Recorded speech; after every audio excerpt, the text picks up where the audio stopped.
Bayou Time Sports is brought to you by Terrible General Health System's Community Sports Institute in conjunction with Barker Honda.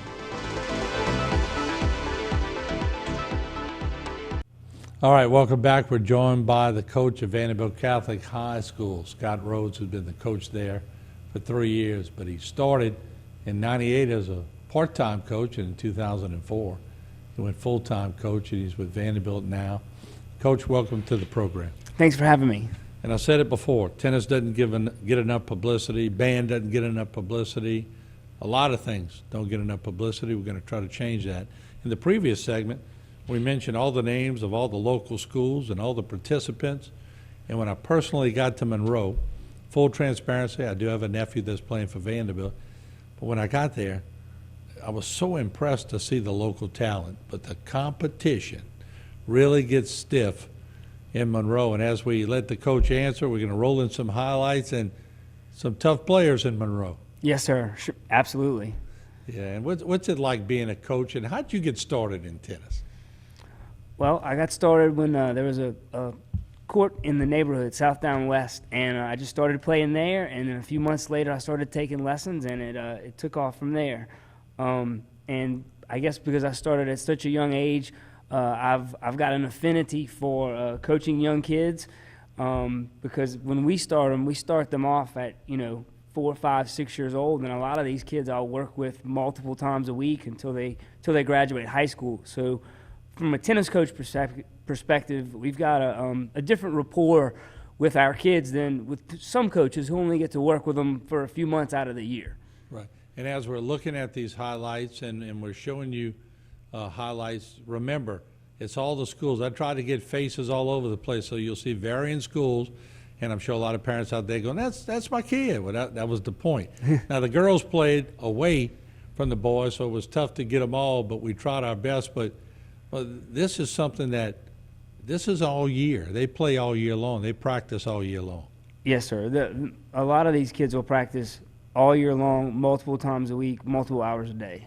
There's a lot of tennis lessons. We've been blessed in this area to, when I was going to school and playing sports, I got to be honest, tennis wasn't on the radar. But my friends were playing tennis. Carl Haydell was an excellent tennis player. Still is. Yeah, and ended up playing at USL at the time, now ULL.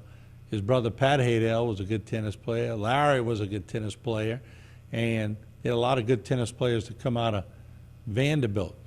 So how do you corral all those? We've seen all the highlights and all the different things, but you had 14 participants in state. Yes, sir. That's pretty doggone good. Well, it's 14 out of 16 because 16 is the max. Right, yeah. I mean, but that's incredible. You need to be congratulated for that. Well, thank you. How do you get 14 in a state tournament? A lot of hard work, a lot of practice, and like we said, we started most of these kids out very, very young, and the ones that stick with it, get to make our Vanderbilt team, and they get to the state tournament because that's what we do. I was also impressed to see, as we're looking at the highlights here, and there you see some of our local schools and our local players. So I urge the parents to if you're watching HTV, you can go on Facebook and see the same things, but it was good to see all of the local schools represented, but the jerseys may change, the uniforms may change, but the competitive spirit is all pretty much the same. It's all pretty much the same. We all want to win when we're on the court, and when we're off the court, especially our local schools, because they all train at the same facility for the most part. These kids all know one another. I've coached most of the kids from South Lafourche, and South Terrebonne, H.L. Bourgeois. Just because I'm the Vanderbilt head coach doesn't mean I don't work with a large percentage of the kids that made it to the state tournament that play in other schools in the region. Yeah, now you see the Edie White girls was standing by, getting ready to play, and here's your Vanderbilt girls on the court, and Vanderbilt girls advanced, at least one of your teams advanced pretty well. Yes, on the girls' side, we had a team make it to the quarters. Yeah, that's very good. And, of course, you had Dom and Zach won their first round, but, boy, I saw the competition get really stiff. And for a lot of these sophomores playing some senior teams, it shows them where they have to be, doesn't it? Yes, sir. Yes, sir. And that 2 years, especially on the boys' side, you can see a difference because at 15, 16, those kids are still growing.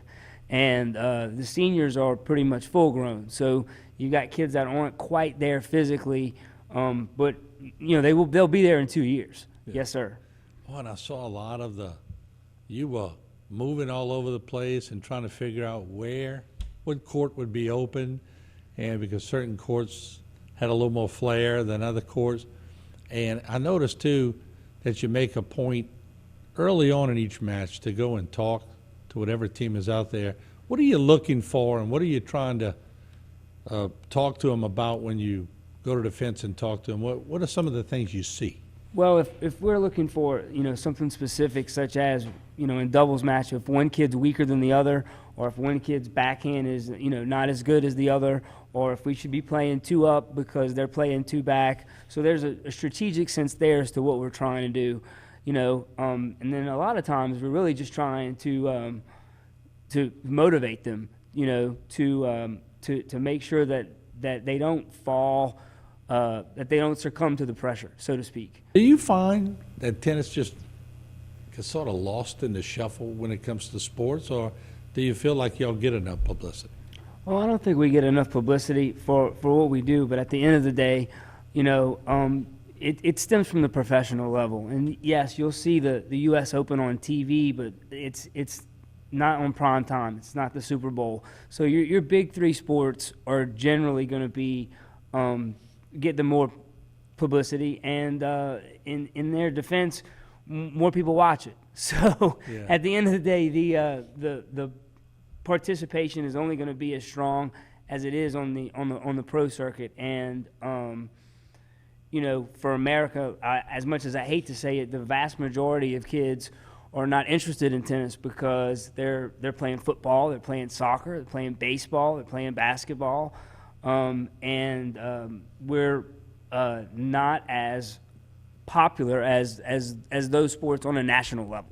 You know what I also learned over the years when we were playing the contact sports at Vandebilt, we're all limping around now, but the ones that played tennis, they're still playing tennis. They're still playing tennis, yes, sir. There you go. One of our selling points is it is a lifelong sport, and you can play it. I've got students in their 80s. And that's fantastic. But, and a lot of people say, well, they just go out there and hit the ball. No, they don't. There's a lot of strategy in tennis, and I know because I played recreational, but when you go and see these tournaments and all, they're scouting their opponent and watching the opponent just like any other sport would do. Yes, sir. We did that twice at the state tournament. Yeah. So you get to see, and I guess you get to see as a coach, and you get to recognize pretty early on that a freshman who might be playing is going to be pretty good all the way through. I think the guy that won the finals at the singles, he's been winning it for years, hasn't he? Yes, sir. He started winning it as a freshman. Actually, at that level, we can start identifying the good players as early as age 9 or 10.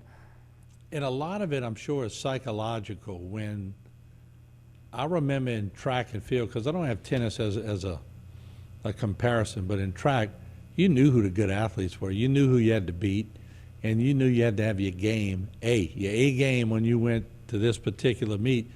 It's no different with tennis. If you go into state, you're going to draw St. Thomas More somewhere along the line, and you better bring your A game, or else you're going to get pummeled pretty good, huh? Yes, sir. You've got to be definitely prepared when you're going into a tournament with the competition that stiff, especially when it's a one-on-one sport in singles, and in doubles there's still only 2 of you out there. So it's not like a team sport where you've got multiple players on the field all at the same time, and you've got multiple replacements. If you're out there and you're having a bad day, well, it's on you, and it's going to show. Right. You're right. You can only bring them so far as a coach. They got to perform. But what I really love to see is the sophomores. I always think to myself, well, if they have a bad day, they could come back the next year and make it better. Seniors have a bad day, it's over with. Yes, and that's sir. like in any sport. It really is. So there's probably less pressure on the underclassmen than there would be a senior, right? I would think there's a lot less pressure on the underclassmen. Yes, sir. I'd agree with that statement. Yeah. So when it's all said and done, like you bring 14 of 16 to the state finals, they get to play at ULM facilities, and it's nice, and they testing the competition. This is something they don't forget. Huh? No, sir. They're not going to forget that. You know, when they're playing the national anthem right there at the beginning of the day to start the day, it makes it feel like a big time event, which it is, and they don't forget that.